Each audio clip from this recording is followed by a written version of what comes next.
I'm here with Erich Elkins. Erich, welcome to the Policy People podcast. Thank you, Liam. I'm really happy to be on this podcast. I am as well. It's a pleasure to have you on, and we are speaking as a storm is quite literally brewing between us. You're in Manila, I'm in Taipei, and right now I'm sitting in the studio underneath Taiwan News Agency, and I was just writing an update on where they're calling it not even a typhoon, a super typhoon, is currently approaching Taiwan, but it was just over your way. So can I think it's a little bit maybe symbolic of some of the Yeah. topics we're going to cover today, but how are you in Manila there? Actually, it's pretty quiet. Maybe it's the quiet before the storm, but it's pretty quiet, and I think the typhoon is heading your way. I made sure it did. Yes. So I think we might be out of the woods, but I'm not sure yet. We'll see. That's right, that's right. Well, the cabbage prices are skyrocketing here. There's always an indicator in the news about how severe a typhoon is going to be based on, the cabbage prices at the vegetable markets. No, I'm serious. Like, the media love to report on this stuff. So that's always part of the typhoon times here. Actually, it's been kind of quiet with typhoons the last 2 or 3 years in Right. Taiwan, at least. Part of climate change is that now South Korea and Japan and other northern parts of China are now copping more Yeah. of the brunt of these things, Right. which is quite unexpected. But there you go. I mean, there is so many different storms brewing in this part of the world in East Asia, Eric. And today we're going to be talking about the geopolitical one. Right. So it's so great to have you on the show. So let us sort of just quickly delve in a little bit about your backstory, your career, because I think it's quite fascinating, and I think listeners will be really keen to find out sort of how you got into the geopolitics in this part of the world, and how it intertwines with your work. Okay, so you are currently in Manila, as I just mentioned, but you've worn many hats, but you're essentially a technologist who specializes in future-proofing organizations in terms of both practical tools and in a strategic sense. So I know, Eric, you cannot really disclose maybe some details of your work due to its sensitive nature, but, what view do you have, or, what view does your work give you? Being at the forefront of innovation there in terms of dual-use technology, that is technology used by, the private sector and the military, into what insight does that give you into Indo-Pacific geopolitics and Yeah. some of the related topics we're going to cover today? Yes, certainly. So first of all, I think I was always interested in geopolitics. At the beginning of my interest, it was more in Europe because I grew up in Europe during the Cold War. And then I moved to the United States, and this was during the period of our, forever wars, I guess. And Okay. and then as I moved to Asia in 2005, 2006, I was, definitely getting a lot more interested in geopolitics, also because I sensed the shift of the epicenter from Europe and U.S. to Asia. And I think we both would agree, right, that the most interesting geopolitical terrain at this moment is indeed the Indo-Pacific. So now, as I got here, my work traditionally has come originally from design, and then it went into innovation more generally, and it was always centered around different kinds of technologies, and it was always at the most bleeding edge of technologies that I was Okay. involved in project-wise.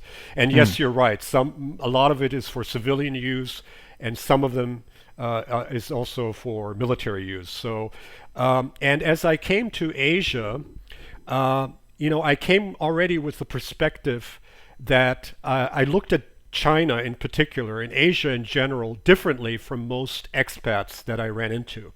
Because most of the expats that I met in my early years were, into totally different areas. They were into business development, they were into services, they were into sales and marketing.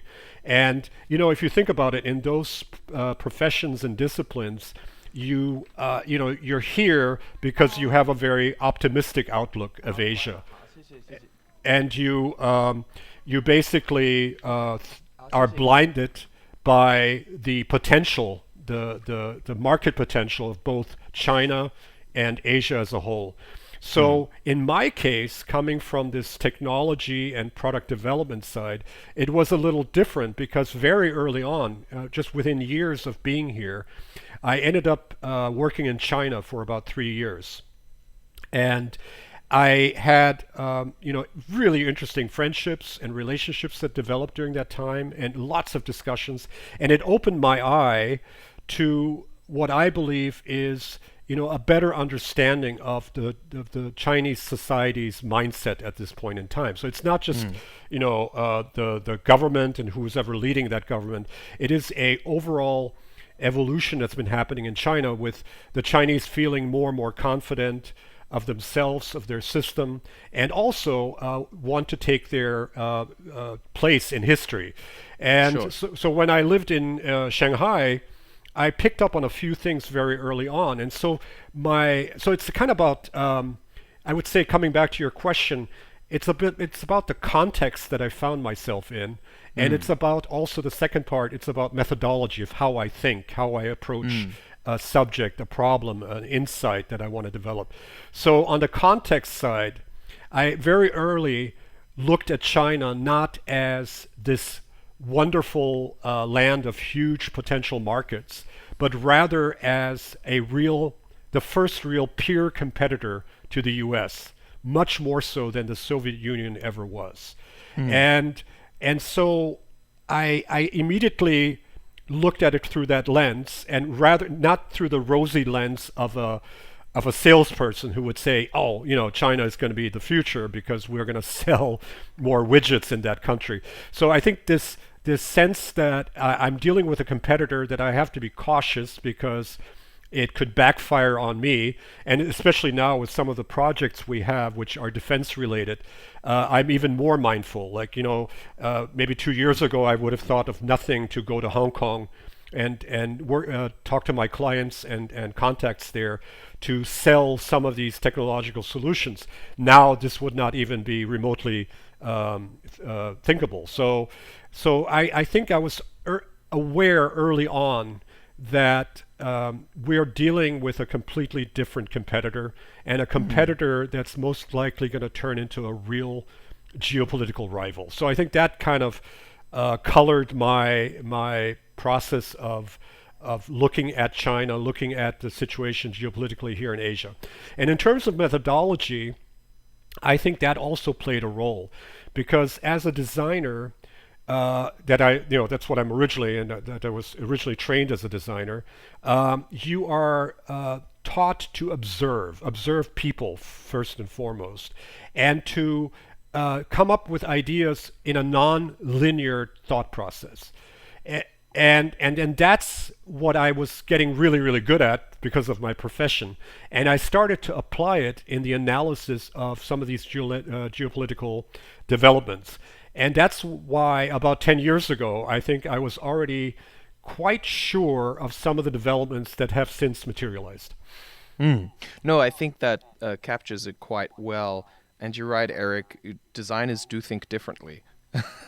Not being one myself, but having interfaced with designers before, Right. it is a completely different thought process that you guys are coached in design school. And I think it's a lot more free, really. I mean, in terms of, there's a lot more room for failure, or not even failure, but for just really out there ideas. I've read a Risk, couple of books. yeah. Risk taking, yeah. Risk taking, yeah, just kind of putting all these ideas out there and not sort of self-censoring. That's my Right. understanding of Right. it. Yeah, Right. because often, that's where innovative ideas come from. I think, in other areas, possibly, media or, even academia, especially if it's in the social sciences, but also the natural sciences to perhaps some degree, there's a lot more trepidation about, perhaps what your peers will perceive about certain things. I think Right. designers tend to, just be a little more. The culture encourages designers to be a bit more out there in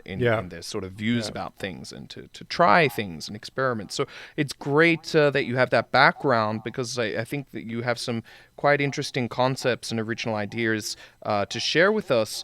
today, Erich. But before we get into China a bit further on in the conversation, I mean, let's sort of bring in the Western context here, because reading some of your treatise on, the current superpower sort of standoff as it is, I'm quite interested in your understanding of Western decline. Right, it is a hot topic to say the least, almost as hot as China's rise, you could say. But there are various theories going around, and I see yours sort of blending in among a few of them. There are those who blame it on institutional breakdown, such as Neil Ferguson or Francis Fukuyama. Others, like Yan Xuetong, whose book Leadership and the Rise of Great Powers is quite an interesting read. He talks about the failure of leadership as opposed to institutions, right? And I think that he has something in that, indeed. But you say it is kind of the double punch of 9/11 followed by the 2008 financial crisis, which seems to suggest the blame could lie somewhere between the security establishment and the finance sectors.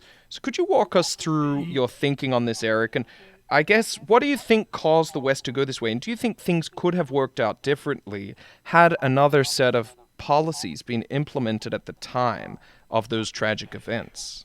So actually, I think it goes deeper than institutions and leadership and policies. Okay. I think that the actual root cause dates back to at least 45 years ago in the 80s.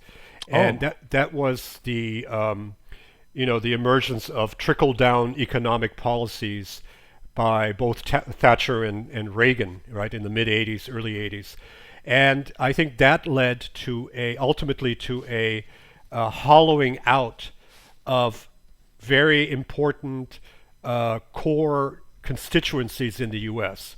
The working class, the so-called blue collars, and the frankly the middle class, at least the overall middle class as it was defined back in the 70s and 80s and 90s.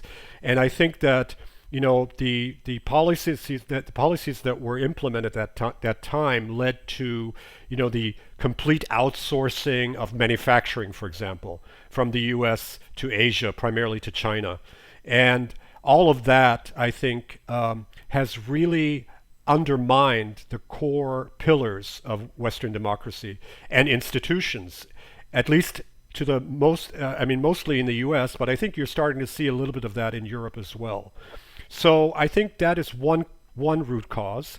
And yes, the manifestation, or maybe the event that really symbolized that for me, that really opened my eyes to that, was the Great Recession in 2008, 2009. So I see them more as a symbolic event that actually was the result of a longer-term trend that goes back to the 80s. And then the other one that you alluded to, which was the attack of 9/11, to me that was the second event that symbolized another trend that went underneath the radar for many decades. And that was that when the Soviet Union collapsed, I think it caused the West, and the US in particular, to completely overestimate their capabilities.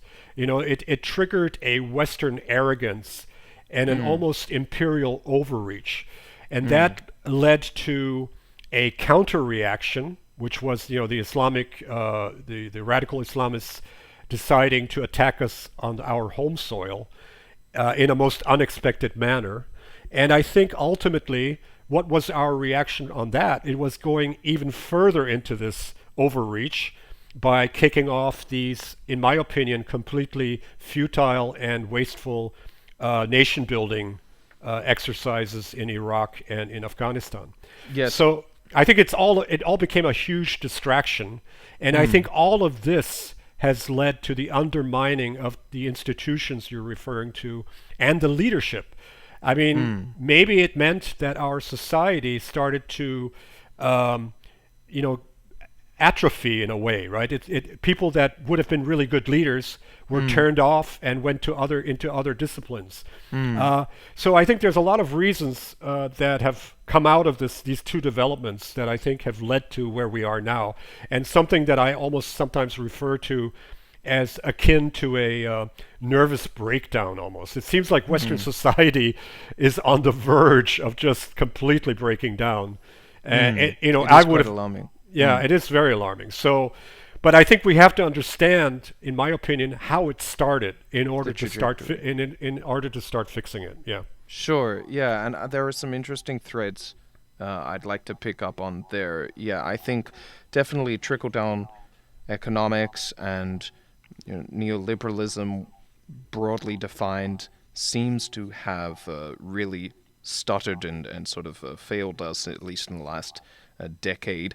Although it showed so much promise, sort of at the end of the 20th century, but these anything done in an extreme measure Yeah. is never healthy for one system, no matter what it is. But we've had some other guests on the show, Jeff Ferry, leading economist at the Coalition for Prosperous America, and his argument sort of echoes what you were just saying there about completely selling out whole sectors of the American economy and shipping jobs overseas. That it's going to be a real struggle to sort of rebuild the industrial base now. But what you just said about 9/11 was quite interesting. So just to clarify, what you were saying is the post Cold War moment. There was so much Western hubris at the time that, well, no one's ever going to attack us, and so the security establishment was not on the lookout for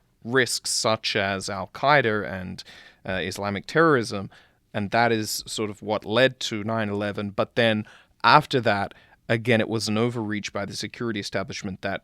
So it's kind of seems like it's either doing too little or too much. Is that sort of basically what you were getting at there? Yes, I think that the hubris of the post-Soviet Union period, right after the Yes. Soviet Union collapsed, was true. I mean, really arrogance, right? I remember how Western experts came into Russia and really missed a great chance to get Russia truly democratized because they were, kind of insulting the Russians in many ways, and I think Jeez. it backfired. Now, of course, there's other Mm. reasons. There's other reasons like corruption and all that that played Mm. a big role in this. But my point is that we were blinded by this sudden, unipolar world order, and I think that blindness led us down a dead end street, and that dead end street literally climaxed just recently with the fall of Kabul and the exit from Afghanistan. I mean, Mm. to me, that's like the exclamation point on this whole dreadful uh, phase that we have had since 1989 until now. And Mm. I'm hoping that this will be one of the catalysts to really bring about change. Mm. And the second thing that I think is going to, and maybe I'm jumping ahead a little bit, the second thing that's going to bring about change is just a generational change that is bound to happen. Um, in the U.S., the fact that we have a president who, has clear signs of senility, and a lot of the leadership in Congress and in the government is 80 plus, is just to me unacceptable. I mean, this is just incredible that we couldn't um, develop younger talent sooner. But I think that younger talent is coming, and I'm hoping that it will shake up things to the point where we will start seeing some real efforts to address these institutional weaknesses and the societal fracturing or fragmenting that we see at the moment. Well, let's hope so. I think new generations, both in the West and in China, are quite radically different from the generation that is currently at the helm of Correct. these societies. So, we have a lot to look out for there. But, what you just said about the exclamation point, sort of putting an end or, turning a page on that sort of chapter of American foreign policy is quite interesting because, of course, there are many who are now analyzing, the significance of Afghanistan, and of course many are saying, well, using it as a way to sort of a throwback to 9/11 and to say, well, it was actually China was the the greatest beneficiary of 9/11 in some ways because it took the U.S. attention off the rise of China for so long. So in sort of a roundabout way of coming to your next part of your thinking on what is China going through right now, which is also quite a phenomenal change we're witnessing under the leadership of Xi Jinping. You term it as Re-Maoification of China's society. It's a not a bad little phrase you've coined there. Could you speculate a little bit more about what you think is happening, Erich? Yeah. I actually, believe it or not, I don't know if I mentioned to this, I had the opportunity to shake hands with Xi Jinping himself. Oh, really? Yeah, and it was totally unexpected. I was working for a company in Shanghai, and I was part of the senior management. And so one day we had this announcement that Xi Jinping was going to show up in a few days, and we had to make all kinds of preparations and presentations. And the pivotal moment was, of course, that we lined up in front of the building in Shanghai, and As then you do. his motorcade came in, and he stepped out, and he walked the gauntlet. Yes. And as he came to me, of course, most other people were all mostly ethnic Chinese, and they ended up having maybe a brief conversation with him, which of course I couldn't have. But I remember he did come to me. He looked at me, and we shook hands, and I had the opportunity to just for ever so brief of a moment to look right into his eyes.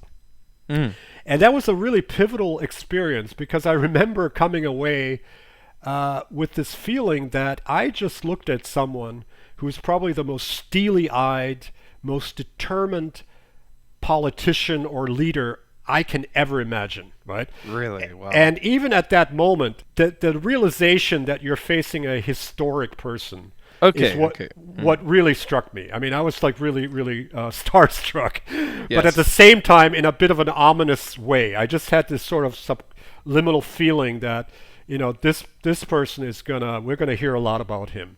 Now, why do I say this? Because what year was that? I'm just curious. Was that just after he'd become president? I think he must have. This was around 2012. Oh, so I think that was just before he took. Yes. Over, wasn't it? Yeah. He was being groomed, and he was doing a couple, like looking at startups and technology. So he was doing tours in Shanghai, and part of the tour was that company. It was a technology company in the medical diagnostic space, and it was pure coincidence, but it was a remarkable moment. And I do kind of think back to that quite a bit in this context. But now Yeah, no, I just, people often talk about Putin's, steely eyes, but, Xi Jinping has very much the poker face, right? It is very difficult to sort of discern. I have a feeling. Maybe you have something different experience. Yeah, so that's no. I have a feeling that you're right. That he's actually much more poker faced than Putin is. Actually, to be honest. Yeah, I think so. Okay. Yeah. So, sorry. How do you feel about? So what do you think his objectives are at this point in time? With all this internal reform. Yeah. So the one thing that I also would like to mention in this context is that whatever I've read about Xi Jinping, it's my understanding that he actually went through a very tough period in his life in his early political career or public career. And I think even dating back to the aftermath of the Cultural Revolution, if I'm not mistaken, he was sent off into kind of internal exile. Yes. That's right. And so I think, again, I wonder how much political analysts and China watchers are actually reflecting on that, because to me, that's an indication or a possible indication that it has formed his personality as he is now, and it drives a lot of his policies and vision development. And so, and then the other little trivial thing I heard about, that he's an absolute fan of American World War II movies. Really? Yeah. I mean, apparently he constantly watches them. He has like little parties at home. And I think that which which titles, which kinds of World War Like II the ones that movies? John Wayne played in. Those. Oh, What was it, something about Iwo Jima? The landing in. oh, Yeah, so those classic World War II movies, black and white, and movies that I think even I have never actually really watched. But yeah, I've never watched he those. he seems to. There's something that he sees in those movies that I think has been really really meaningful to him and the formation of his personality. Now, I might be completely overstating this, but to me, these are the kind of tea leaves that I feel indicate, okay, this person hasn't had a normal bureaucratic upbringing. He's gone through an interesting personal development marked by quite a bit of, challenges and hardship. And now he's at the pinnacle of China. So Yes. I think that, and I think you and I talked about this before, that Xi Jinping looks at China and the society as a whole, and probably isn't too happy of how the Chinese society has evolved over the last 10, 20, 25 years in terms of, completely around consumerism, the effeminate male look of the younger generation, the K-pop influence into society, or Western influences based on social media. All these things, I think, fundamentally are not to his liking, and that this is part of the motivation for creating a policy that tries to reverse these developments. Now, on top of that, you mentioned also the economic future of China might be playing a role because very likely the days of double-digit or 10%, 9% growth are gone, and so China has to cope with the prospect of slower growth and the potential social unrest that could trigger.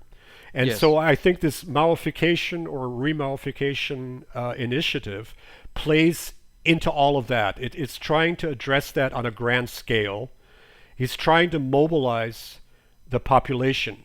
And there's an ominous aspect to this, in my mind at least, and I'd be curious to hear your opinion on this. But the ominous part is I feel that Xi Jinping operates on a timeline of about 8 to 10 years, that he thinks he's still going to be in power before he becomes incapacitated by poor health or maybe even dies in office. So I think that his foreign policy goals, which are, for example, bringing Taiwan into the fold of mainland China, are paramount on his mind.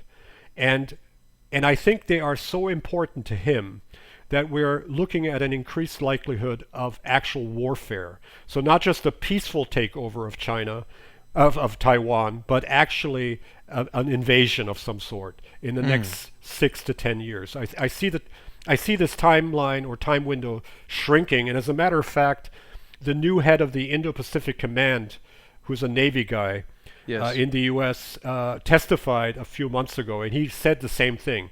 He said to Congress that the window that we thought we had is shrinking very rapidly. And then there was another interesting article you mentioned. I'm trying to remember. You mentioned one of the Ferguson. Neil Ferguson, yeah. Neil Ferguson just published something to the effect that he thinks that an invasion of Taiwan has actually become more acute and more imminent because of the American withdrawal from Afghanistan. In other words, he's making the argument that China may be miscalculating, thinking that the withdrawal signifies a withdrawal from the entire world, basically, Yes. and giving up all the alliance systems and everything the U.S. has built up.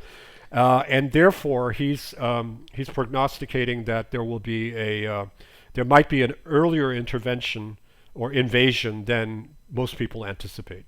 They'd be quite mistaken if they believed that Afghanistan, withdrawal from Afghanistan signifies withdrawal from Taiwan.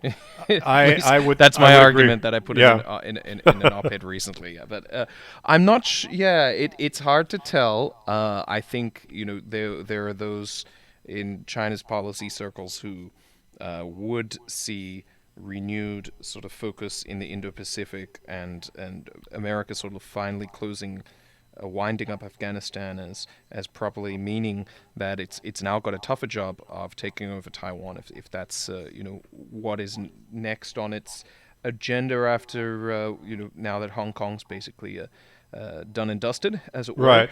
Right. But yeah, no, there's some interesting stuff. But I'd like to sort of, before we get on to the first island chain and discussing more of the geopolitics between, for example, the Philippines, Japan, and Taiwan, which has been in the news this week. I just actually finished writing a piece.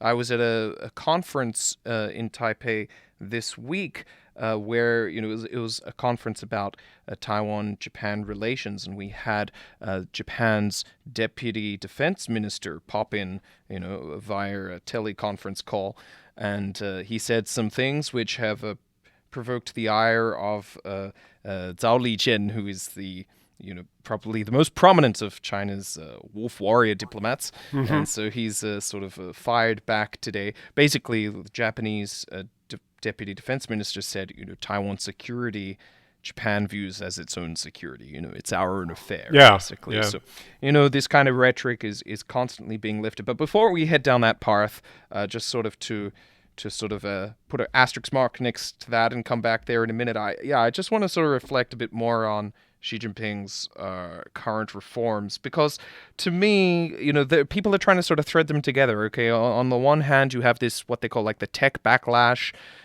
throwing the book, or maybe there is no rule book per se, but throwing whatever you want to imagine, some object that embodies authority, throwing that at Jack Ma. Okay, so you have now this kind of decoupling of the U.S. financial markets and the Chinese capital markets. Beijing is opening up a third stock market there. Just yesterday, or is it today, Himalaya, which is like China's biggest audio app, has now announced it will not list in the U.S. As it had planned to do an IPO. So you have this kind of private sector backlash. Then you have the education sector, private school, private tuition, cram schools and things sort of being pushed back against, and some of them being shut down. Now, of course, you have gaming, and now minors in China will only be able to play online games for 3 hours a week. But there's some thread to all of this, which I think is quite interesting, and that is, a lot of it ties back into family life. And of course, China recently is promoting its 3-child policy. And so basically, it would like to have its people to have more babies, obviously. And I think part of this is part of a shift to try and address what the Chinese call like the 3 mountains that are weighing down middle-class families: education, healthcare, and housing, right? So basically, China's trying to alleviate maybe some of the burden of having children, because they recognize how difficult it's been. So it seems on one hand, there are some reforms which might actually be good for the kids, to be honest, like doing less intensive cram schooling and probably playing a little less online games is probably not too bad for them.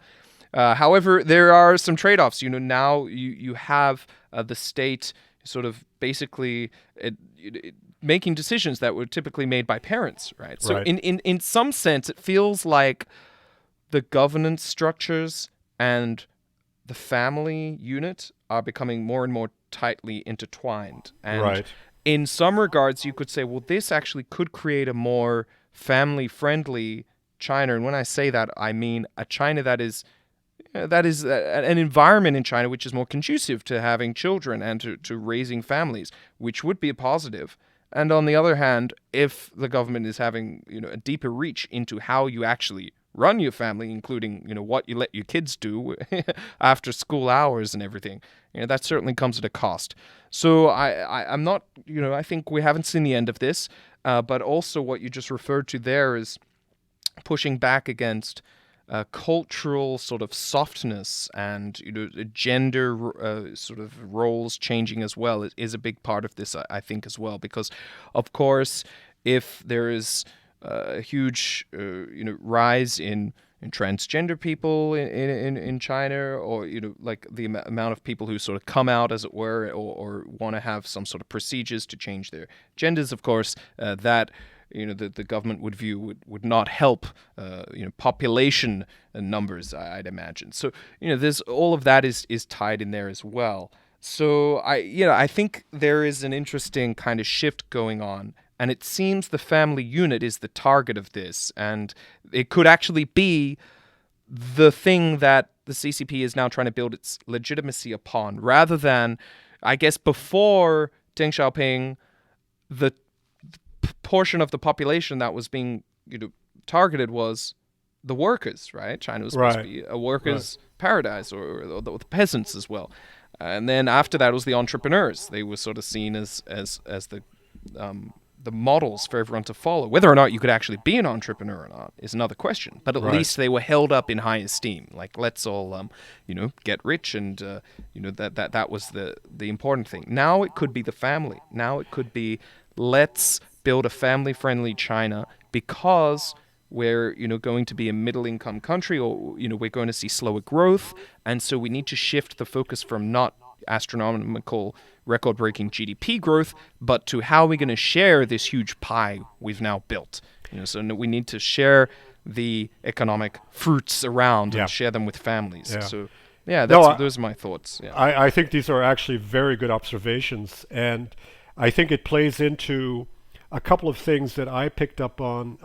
So, for example, recently I was surprised to learn that China is actually facing a population, a kind of a depopulation threat, right? I mean, in other words, sure, yes. As people refuse to have more than one child, or even one child, that China's population will dramatically decrease, and that would have all kinds of negative effects for the government. So to encourage the family unit, and to put policy into place, like you're saying, that actually make life easier for the family to have kids again, I think makes a lot of sense. So I think you're absolutely right. I also believe this shows that China is constantly watching the development in the Western societies. And part of what I believe, and this comes back to what motivates Xi Jinping at the moment, is I think he firmly believes, and so does probably a vast majority of the elite in China, that the West is in terminal decline. And therefore they're looking at what are the reasons for that decline. And I wouldn't be surprised if one of the reasons they have identified is the disintegration of the nuclear family in the West. Right? They might draw these kind of conclusions. And so in a way, maybe there's a little bit of a mindset that let's look at the West. Everything that they have encouraged, we might want to think about avoiding or countering, because we don't want to go down that path. So that's a little bit my initial reaction to what you're pointing out. And I would say you're right.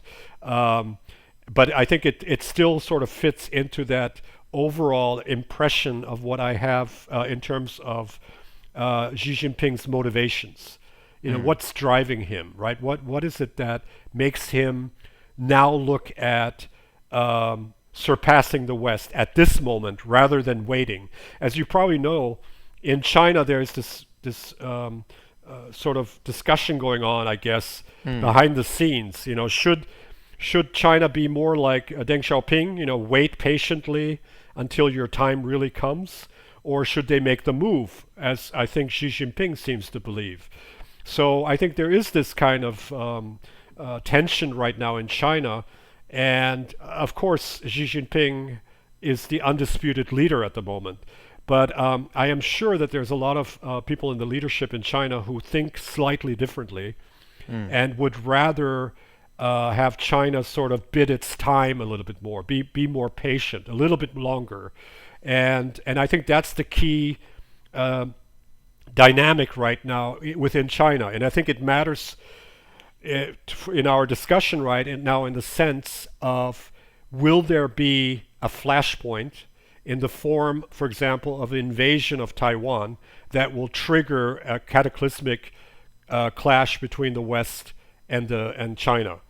And if Xi Jinping wins this argument, I think despite the some of the good things that you brought up, my focus still remains on this notion that he's heading for a collision course. Uh, Yeah. yeah, I've just got a quick question on that. Just sort of something came to mind. I guess, yeah, there's a couple of things. If they believe the West is in terminal decline, then what's the rush? that's Why a not really wait it out? well. You know what? Just before our call here, I wish I had bookmarked it. I saw an article where somebody was saying, I think it was Ferguson. It was as part of that Oh, article. really? Okay, yeah. Yeah. So I will need to get that article for you, but it was something. Was it to in the, Nikkei Asian Review? Because I Yes, think I it saw it a was. couple of days ago. Yeah, I It didn't was. read it, but I saw the headline. Yeah. Right. And Yeah, what yeah, yeah. Neil's argument is that because we are now at the tipping point, it's time to strike. Right. So there's different schools of thought. Do you just wait and it will collapse on its own, or do you just give it that little extra push? And he was making the argument, apparently, I read some of it, but not the entire part. And I feel like he's making the argument China is starting to tip in the direction of saying, let's strike sooner rather than later. Well, it would be a catastrophe for the whole world, obviously, But China included. But yeah, as you mentioned just before we hit record, Eric, this would be personally it's very tragic for us as well. It would have a lot of significance for us, you being in Manila and I being in well, Taiwan. But obviously, everyone knows what would happen to Taiwan or fears for Taiwan's yeah. fate. But maybe people aren't so aware of what it would mean for, say, the Philippines. So do you want to just give us a little bit of your thinking on that? Oh yeah, I think that's interesting. I'll be happy to do that. But I think coming back just briefly to this, striking sooner rather than later, I think it's also important to understand that I believe that China is increasingly looking at the American pullout from Afghanistan. And I think there is a growing school of thought in China that the U.S. may very well be withdrawing across the world, back to North America. And so if you look at it that way, and I think China could very well be getting more and more convinced that invading Taiwan will not be as risky as it may seem. Now, this could be over judgment of their strength, but I think they might start coming around to thinking that the U.S. actually will not intervene, and of course that would increase the likelihood. But let me bring the Philippines into the mix of this Sure. of this argument. So if you had asked me a year and a half ago or 2 years ago, what is the link that's going to rupture most likely this first island chain that we've been talking about?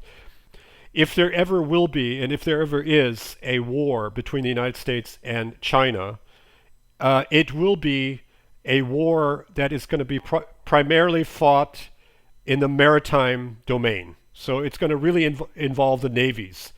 And so I think China has decided to really invest in their navy at this point and make it a so-called blue water navy.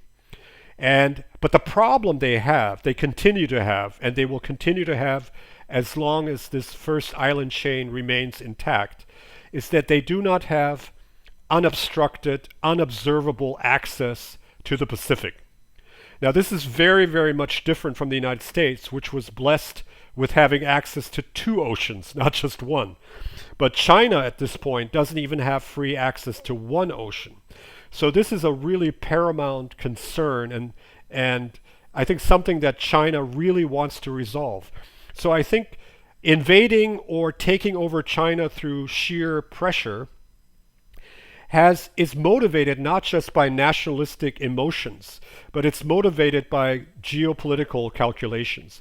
And the Yes. fact that China's navy needs to break that chain if it wants to really So is ri- Taiwan? Yeah. Mhm. Is Taiwan definitely the weakest link? Like No. the quick, yeah. So like, how's the Philippines factor?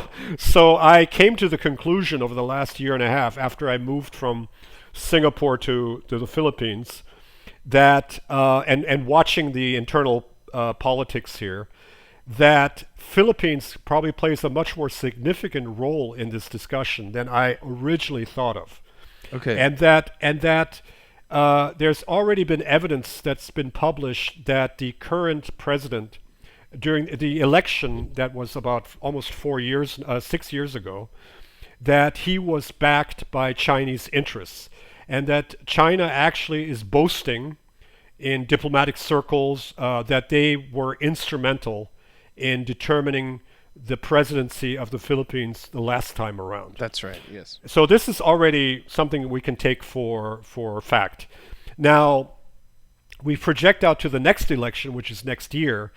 My thoughts now are that China will make an even bigger effort to guarantee that the next president will be completely in their camp and complete this pivot that the current president has started, complete it and move the Philippines closer to China and away from the U.S.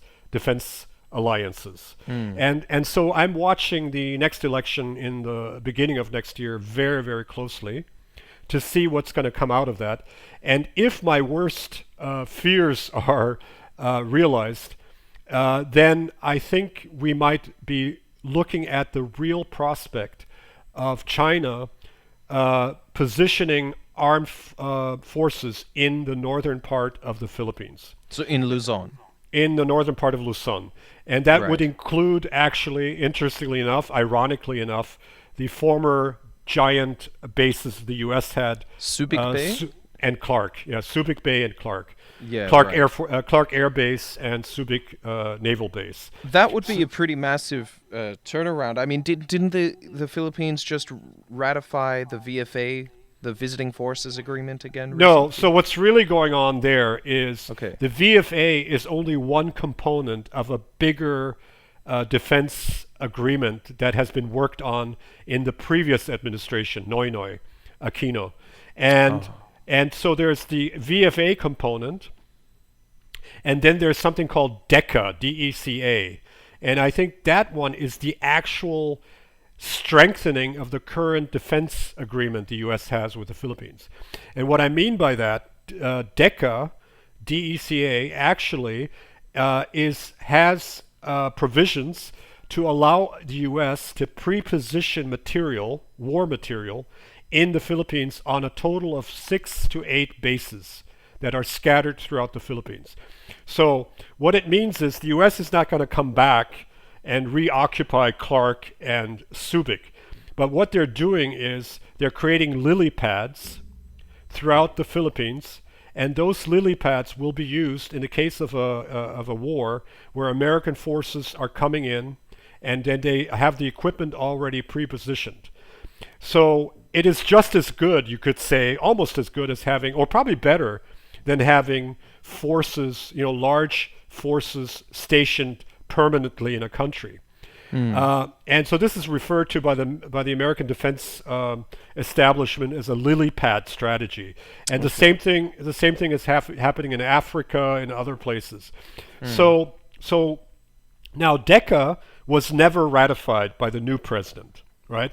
So the VFA, Visiting Forces Agreement, is simply another part of that framework, which allows American troops to rotate throughout, occasionally on every 2 months or 3 months, they come through the Philippines for exercises. Duterte has not ratified the agreement itself. He has simply extended it. So he suspended it for a while, and now he has reinstated it because he had a lot of pressure by public pressure and military, Yes. Filipino military pressure. Sorry, Eric. Can I just get your reading on like the candidates? I spoke about this with Richard Hadarian on another episode of this podcast. It seems we've got Manny is in the running there as an independent candidate. Duterte, I heard this week, is going to be the vice president candidate for the ruling party. There is another more establishment figure. Anyway, there is a whole Yeah. sort of a host of candidates.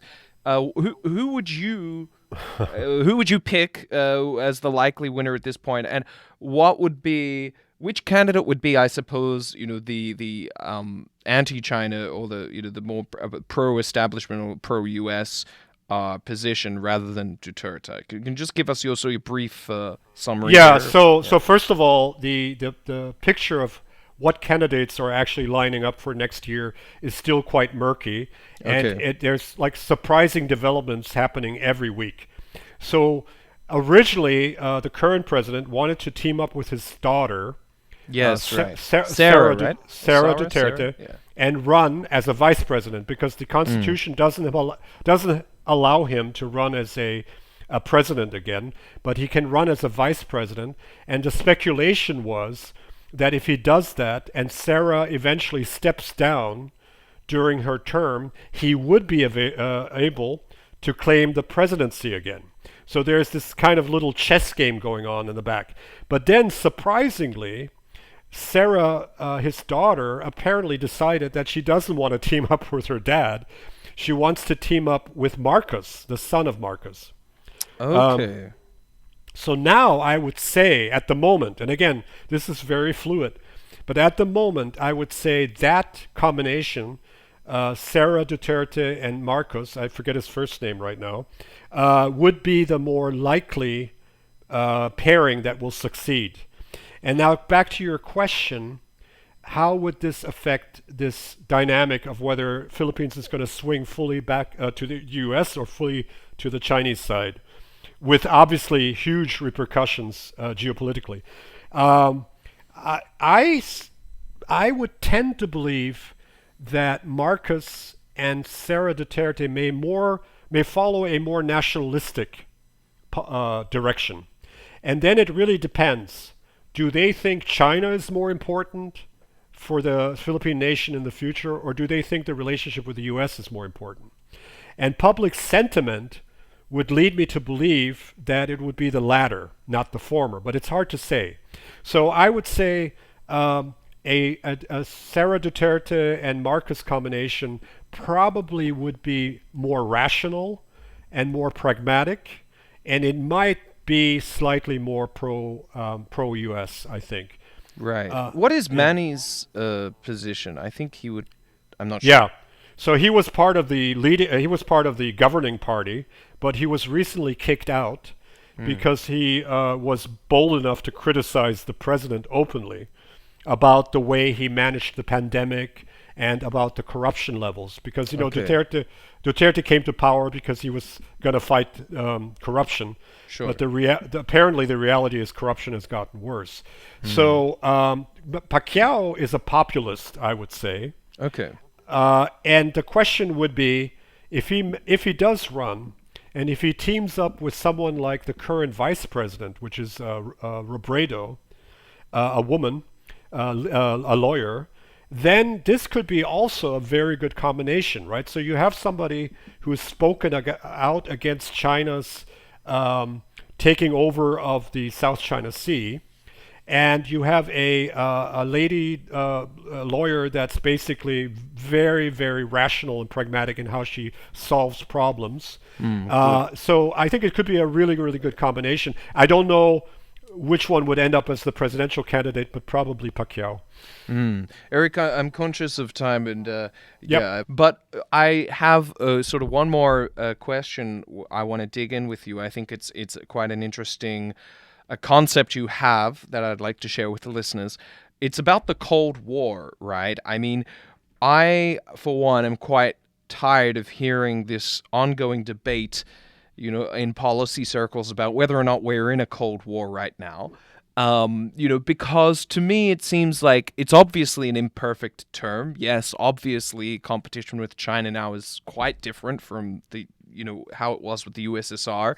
Yet Right. it seems to me quite forgivable that people use this term because there really is nothing else like the situation we've had before. I mean, you can see there are still parallels to the Cold War. So I'm just wondering, I mean, what do you think? It seems we're a little bit slow on the semantic uptake here. How important do you think it is that someone out there coins a new term for this new competition? And, do you have any ideas? And what's your take on this whole Cold War terminology thing? Yeah, so I completely agree with you, and I have very strong opinions about this very topic. Okay. I feel that Western policymakers and defense experts and analysts, are basically ensconced in ivory towers, and it's a rotating door, right? So some of these experts and analysts go back into government, into the administration that gets elected, and so you have this rotating door of people that have been around for a long time, and they think, again, if I may use my design term, in very linear fashion, and Sure. do not factor in a lot of other issues that could come from an unexpected direction. So so what do they do now is they fall back to the old paradigm of the Cold War. And I think, like you, I think that's a mistake. And I think it's actually a dangerous mistake because it leads to the belief, for example, that we can contain China, right? So you hear the word containment thrown about. And I think there's nothing more ridiculous than that. If you wanted to contain China, you should have done it in 1975 or before Nixon in 1973, or whenever the pivot happened between the U.S. and China. You should have, kept the containment going at that time. But it's way too late. China is too much embedded, like you yourself pointed out earlier, in the world economy, in the supply chains. So there's no way that we're going to have an outright Cold War, or that a containment policy, I should say, would even have the remotest chance of working. So in my opinion, I think maybe we need to think about this differently. Instead of the Cold War, we should think of a cold peace. And what do I mean by that? I mean that, I think the divorce that has started under Trump between China and the US will not end. It will continue. And there will be clear demarcation lines of where we will not cooperate with China. On the other hand, it is in nobody's interest to have an outright war and basically have something that could be absolutely apocalyptic for the world and for each one of us. So I think the policy that we need to follow is to be ready to confront China and to deter it where it's important. For example, around the issue of Taiwan. And of course, this could be the most dangerous flashpoint. But for example, I strongly believe if we finally get rid of the policy or strategy of, what was it called, the strategic ambiguity Yes. relative to Taiwan, instead replace it with strategic clarity, that we're more likely to preserve the peace. It's only when China believes that we're not going to stand up, right, that they're going to act, and that they might be mistaken, right? So that's why I'm thinking that strategic, not being clear about it is a really dangerous. Ambiguity is really dangerous, in other words, and I think we need to be much more clear. So on the one hand, we have to be ready to confront China, but we should be ready to confront China in a tactical sense. So in other words, let's not even dream about invading China or kicking off a war that could bring the entire mainland Asia into the mix. But instead, there ought to be a way that we can contain it around the issue of Taiwan and maybe other critical strategic hot spots, and yet not have an outright full-blown war. Now, but somehow perhaps cooperate on climate change, for example, as well. Exactly. Yeah. So have collaborations where it makes sense for both parties, more so than we ever had with the Soviet Union, but at the same time have clear demarcation points, no more ambiguity. I think the worst part of the Western strategy right now is we're way too ambiguous, and we need to become much more clear. So we'll have to wait and see if that happens. Let's wait and see. it's still, things are developing so quickly, but there's still such a long way to go before I think we sort of, yeah, exactly, get to ground zero as to what's actually going on. But I think that's an interesting concept, sorry, not world peace, cold peace, because after all, yeah, there is a lot at stake, and economic integration, climate change, and obviously China is also a nuclear power, so that is also, just like the USSR, there's also, a very, very real need to maintain peace for the sake of the world as well. So that's quite an interesting idea there, Eric, and I think we do need to sort of think more about the costs of ambiguity. And yes, no, it's been a fantastic conversation. I've really enjoyed exploring some of these themes with you. I feel there's more to go, but I would love to just quickly ask you, as I always ask all my guests, what are you've done so many things, and you've met so many people, as we briefly touched upon here, and been to different countries. Erich, what would you say is one of the greatest lessons you've learned of your career that you feel people in policy specifically ought to be more aware of? I think it is avoiding groupthink, right? Basically, Okay. over time, as these institutions mature and grow, right, Yes. there's a tendency to fall into kind of groupthink, and I think that is ultimately at some point in time extremely dangerous. And I think we're now facing some of the consequences of that groupthink. For example, this nation building. I mean, that came from some think tank, some bright idea. But I feel that we need to come back to questioning a lot of the assumptions we've had that have stood for so many decades unquestioned. They need to be questioned now. This is the opportunity, especially since we left Afghanistan now. I think we are now in a position to say, okay, what is it that we really are willing to defend? What really matters to us and to our kids in the future? What kind of world do we want to live in? And I think we need to take new approaches, because the traditional approaches have led us down a dead end. And I think that is my main message to this community of analysts and experts. I really feel that they are a little bit in a rut. And it might take external voices like you and me to kind of say, hey, isn't it maybe time to revisit some of your approaches? For example, just got one little tiny example.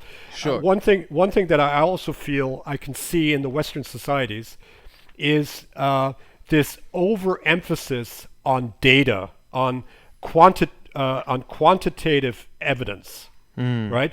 And the problem with that is data is only as good as the method you've used to collect it, right? And so I think what we need, in addition to the quantitative data and analysis, we need more and more to hone the qualitative analysis. And that would mean to better understand the societies that we don't understand at the moment. So to give you one example, during the Soviet Union, we had so-called Soviet, what were they called? The Soviet hands or something? There was some term for these, like older Kremlin watches or something? Kremlin watchers, and Maybe. then there was some terms they had back then about people that were really seasoned observers of Russia, and they actually lived in Russia. They were refugees. They came over and then they got into the academia. Now, in the case of China, I have a strong feeling that we completely lack that. Really? I don't think we have really many ethnic or actual mainland Chinese that are in our think tanks, in our in our media, to give us those insights. And let alone, we're starting to lose our eyes and ears in China, as you know, right? Yes, that's definitely true. Right. So I think the fewer danger here. journalists and Yeah. the like. Yeah. So the real danger is, I think we know far less about China than we knew about the Soviet Union, even at the beginning of the Cold War. That's quite a dire prognosis. Yes, you would think, with all the data flying around in the age of the internet, that we'd be able to somehow read all of this stuff. But I mean, obviously, I don't need to explain. the gulf between the internet and the rest of the world and the internet and China. But I think as you well pointed out there, the data is only as good as the methodology you have for it there. And so if you're not approaching it with the right mindset and the right framework, it's just a whole bunch of bits, isn't it? Right. It doesn't really help you. And I think we need to learn to read between the lines of data, right? Sure. So the way we analyze data may need to be revisited as well. It's fascinating stuff, Erich. I've had such a great time getting into all of it with you. Where can our listeners go if they'd like to find out more about your work, or follow you on Twitter or whatever it is? So actually, at this point, I would probably have to refer to my Facebook account, okay, and to LinkedIn at this point. I'm great. not on Twitter at the moment, it's probably good for you. Good for your soul. Yeah. But yeah, I need to catch up on that. So fantastic. Okay, so what's your? Sorry, it's just Erich Elkins. In LinkedIn or Facebook. We'll yes, link correct. to those in the show notes. And I appreciate that. Thank you. Fantastic, Erich. Well, it's been such a pleasure, and we'll see you again next time. Thank you.